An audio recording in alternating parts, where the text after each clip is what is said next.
The Reno Problem Gambling Center is a Northern Nevada nonprofit outpatient treatment center dedicated to assisting individuals and their families who are affected by problem gambling. To celebrate our 15 years of operation and the development of our new recovery maintenance program, the Reno Problem Gambling Center is excited to invite you and your friends, family, and coworkers to our Recovery Day open house, Thursday, June 17th, from 11 a.m. to 3 p.m. Bring the kids and participate in a local business scavenger hunt.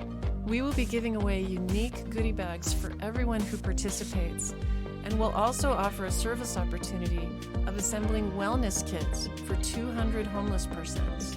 We want to ensure that no one goes hungry, so the pink taco truck will be on site and will donate 20% of its proceeds that day to the Reno Problem Gambling Center. Come and try one of their famous pink tacos.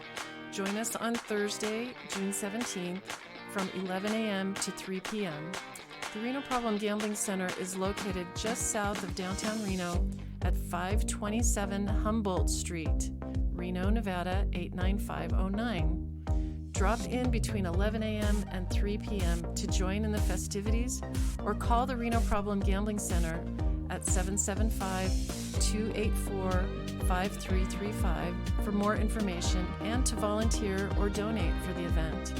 We appreciate our community partners and look forward to you meeting them. Thank you all for your service and compassion.